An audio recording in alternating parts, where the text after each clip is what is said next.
Hey you guys, it is that time again. We are about to hit season 6 and I wanted to do a quick overview of some of the things that are going to be changing. I'm obviously not going into everything, I'm just going to be going over some things that I think are good to keep in mind when it comes to the big changes that are happening. The dev stream was over 4 hours long and not everything is something that is absolutely crucial for you when it comes to starting to play in season 6 or even in preseason. So I'm going to go over some of the things that I think are going to be core concepts that are worth knowing, especially if you're somebody that is TLDR. This should work perfectly for you. So sit back, relax, and let's look over what's going to be changing in Season 6.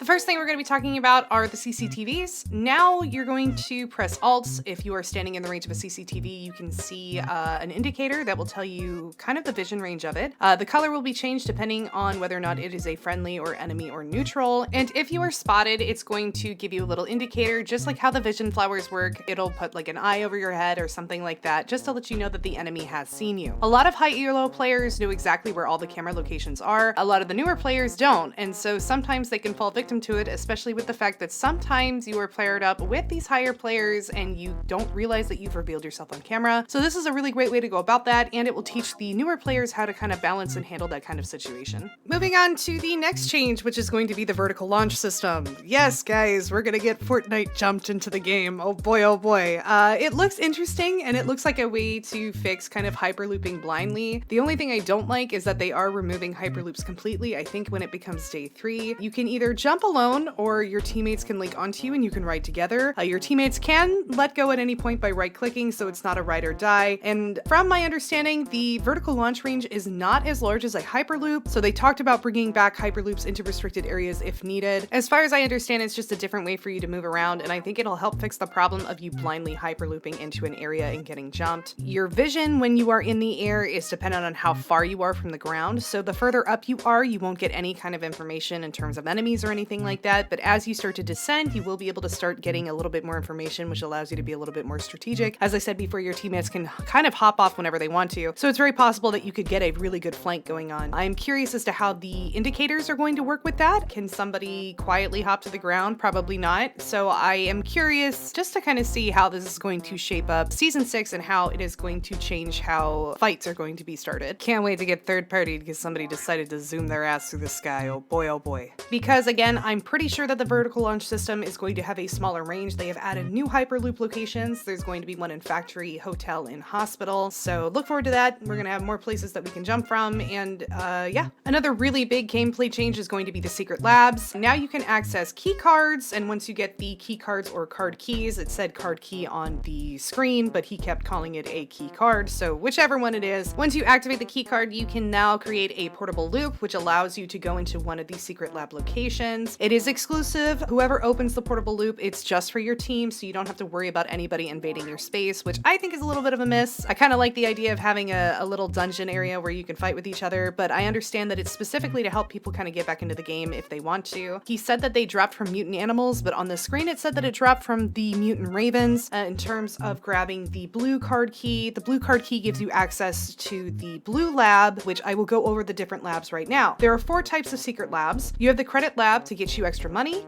the mutant labs that will give you mutant animals so that you can farm and catch up, or you can have the potential to grab legendary drops. The abandoned lab will give you now traps and vision. Vision has been changed, which I will go over here in a minute. And the blue lab is where Gamma is from Cobalt Protocol. You have to use again the special blue key card, but he can give you bonuses to your team when you have killed him. This is a really great way for people that are behind to catch back up to the game. You know, sometimes you lose those first 3 fights in the early game, and from it you need to kind of catch up in some way, and this is a very safe way for you to be able to do that. So I don't love the idea of these, but at the same time I see what the potential behind them is, and I'm hoping that they won't be super impactful, that way that it can kind of spiral the game out of control. The one cool thing about it is that when you leave the secret lab, you do have access to a special hyperloop. So when you die and you respawn, you notice how you can look at different areas and see how many people are in each zone so that you can safely respawn. Well, the special hyperloop will give you that same capability, so you're not just going to hop out of the secret lab and instantly die. So very, very good. I think that's very smart because that was something I was worried about, and they were very quick to kind of dissuade me and say, no, we have a way to solve that problem. So it seems like it's relatively pretty safe for you to leave the secret lab and to utilize them. Another big change is that they have removed battle zones, which I wish I could express to you how sad that makes me. I really like battle zones personally. In fact, I thought that the changes they should make was that everybody gets forced into a big hodgepodge battle zone and y'all just duke it out, which would be funny as hell. But alas, they have been removed. They talked about how they potentially will be bringing it back, or maybe they will bring a new system back. And instead, we're going to have 3 additional purple boxes that will be added instead as additional ways for you to turn around and try to find more resources instead of the battle zone materials. Another small change is that jump pads are now going to be placed on the corners of research centers, so you can safely get out of there if you need to, or you can use it to ambush another team if they are over near the corner. Another big addition is going to be that we have a new mob type. So the new mob types are going to be the Raven. The Ravens move from location to location, and you will actually be able to hear them and follow their calls, or you can use the CCTV and they will be displayed on the security consoles. Ravens are kind of the big thing that is involved with the changes to the vision system. When you kill the Ravens, their bodies will act kind of like a bat. So if you do not know, when you kill a bat, their bodies will reveal a little bit of an area at a time, kind of like a security camera or something like that. And the Ravens actually will do that, but on a larger scale, giving you a wider range of vision. So try to be strategic when it comes to where you kill the Ravens, because they will grant you vision for an area for a limited period of time. As I mentioned before, there's not only going to be Ravens, but there's going to be mutant Ravens. And again, if I'm going off of what I understand from the video, the mutant Ravens are going to be what drops the blue key card. So it may be in your best interest to try to prioritize them if you are trying to get the gamma buff. I do not know what the gamma buff is. I did not pick up on that, but I'm sure it's not bad because any kind of buff is a good buff at this point, right? Leading into the vision changes, bats will drop telephoto and surveillance cameras. Ravens and mutant Ravens will drop recon and EMP drones respectively, and there's going to be reduced prices on calling in cameras as well as more bats and farming zones. Apparently, it was very frustrating, according to the devs, to have all of these materials in your inventory in regards to trying to craft cameras. I personally really like the fact that I can still buy them in and that they've reduced the prices of them. It was much easier for me personally just to buy in cameras if I needed to. I obviously don't min-max like that, so I don't mind buying in my own cameras, but for them to reduce the price is absolutely fantastic. Instead of it being 25, it's going to be 15, and in fact, when you call in any materials now, it looks like it's going to be 15 credits for your bought materials. So pretty good, allows you to kind of get away with not being in the right zone at the right time or forgetting to loot what you needed to loot. I definitely kind of struggled from having too much stuff in my inventory, trying to manage food depending on what character I was playing and the vision as well. I am definitely curious to see how this will impact vision games and vision wars and stuff like that. Obviously, I was a support player in League, so vision means quite a lot to me. So I am excited to see how this will change the little bitch fests that happen over different cameras being placed in certain locations. I usually don't talk about items because I don't ever feel qualified to talk about them, but one thing that is worth talking about are the credit items. They are going to be separate from bounties and they can be obtained in certain situations. From what I understand, you can grab them from the Credit Secret Lab, or Omega and Alpha will drop them as well instead of the EMP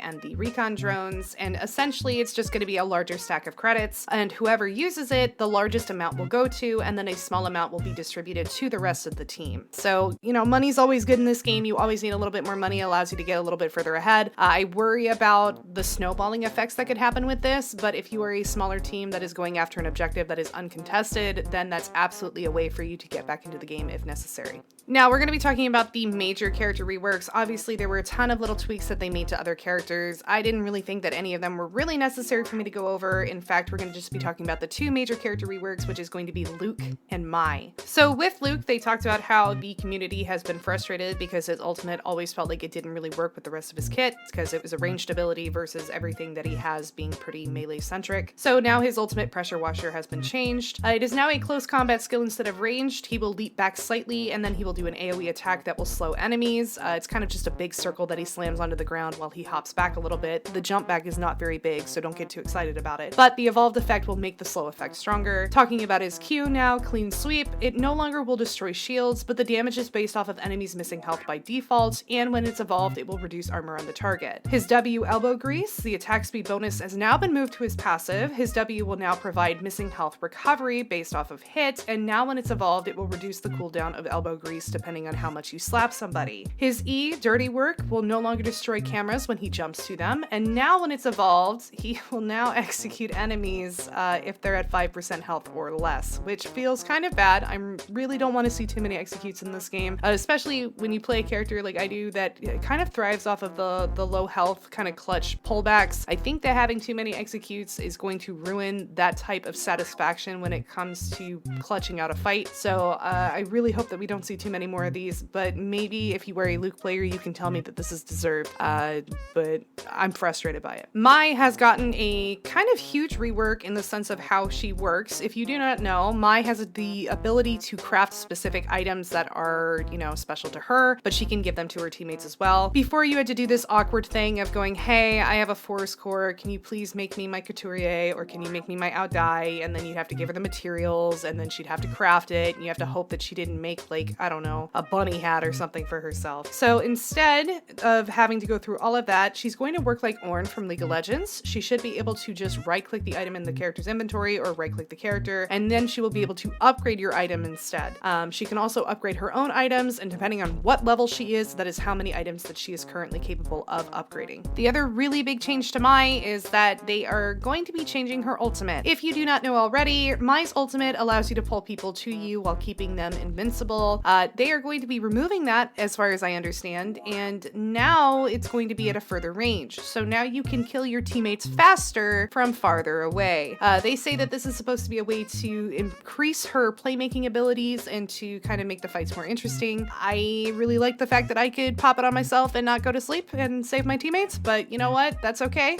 We'll just adapt and we'll thrive and we'll do it a different way. And that's it for the major character reworks, and that's really like the key things that I feel like you need to know going into season 6. Like I said, there was a lot more stuff that they talked about, and I will leave the link down below in the description box if you wish to look at the dev stream yourself and kind of flick through it. But for my homies that say I just don't got time for that, I got you. Hopefully this was helpful for you when it comes to what to expect later on this week and later on in season 6. If you like this video, please give it a thumbs up. If you want to leave a comment, let me know how stupid I am, go for it. If you want to stick along for the ride, go ahead and hit that subscribe button. You can also hit that bell notification. I do upload pretty regularly every Saturday. I also make little shorts during the week, and I stream as well on Fridays. So if you want to get involved, go ahead and hit that button. And yeah, that's it. Bye!